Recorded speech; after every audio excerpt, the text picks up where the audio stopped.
আসলে দুঃখ কষ্ট ভরা নিয়ে আমার এই জীবন। মনের মধ্যে অনেক কথা। সময় আসুক, ইনশাআল্লাহ। আল্লাহ যদি কখনো সফল হওয়ায় তাহলে বলবো আপনাদের মাঝে।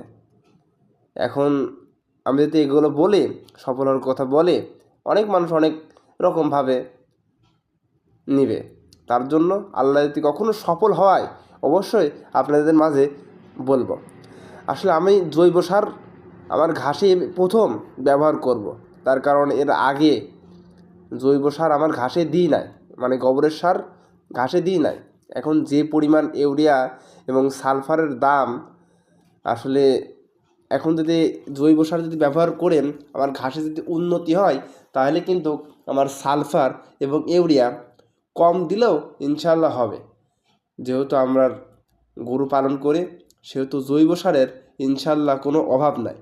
তাই জমিতে দিয়ে পরীক্ষা করে দেখি জৈব সারের কী উপকারিতা হয়, এবং আপনাদের পরবর্তী ভিডিওতে অবশ্যই জানাবো যে জৈব সার দিলে কতটুকু ঘাসের কাজ করে।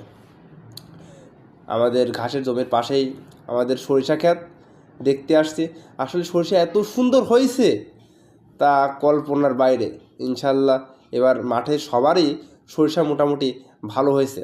আসলে সরিষা ক্ষেত এমন একটি ক্ষেত, আপনি মনে করেন বুনে দিয়ে আসবেন এবং সার দিবেন, বাস আপনার আর কিছু করা লাগবে না, কোনো আগাছা পরিষ্কার করা লাগবে না, কোনো কিছু করা লাগবে না।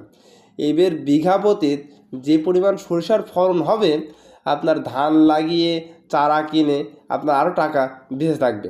আসলে এটা একদম আপনার ভালো একটা ফসল, আপনার কোনো পরিশ্রম ছাড়াই আপনার বাড়তে আসে। আমাদের জন্য সবসময় দোয়া করবেন, আমাদের পেজটা ফলো করবেন এবং আমাদের ইউটিউব চ্যানেলটা সাবস্ক্রাইব করবেন।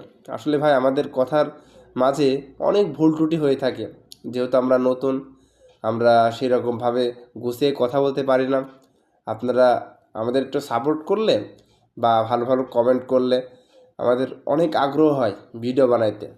আসলে আমি চাই না এই ভিডিওতে আমার একটা টাকাও আসুক, আমি কোনো কিছু চাই না। আমি শুধু তরুণদের অনুপ্রেরণা দিতে চাই যে কখনো বসে থেকে সফলতা আসে না। সফলতা আসতে হলে আপনার কঠোর পরিশ্রম করতে হবে। আপনারা সম্পূর্ণ ভিডিওতে দেখেন আমি যখন কাজ কাম করি এবং আমি যখন খাওয়া দাওয়া করি, আমার পাশে মনে করেন 8-10 জন ইয়াং ছেলেরা থাকে, আমি সবাইকেই কাজের অনুপ্রেরণা দিই। তার কারণ এই বয়সটা কাজ করার বয়স। আপনি এই বয়সটা পরিশ্রম না করে বসে থাকেন, আপনি অনেক পস্তাবেন। সবাই ভালো থাকবেন,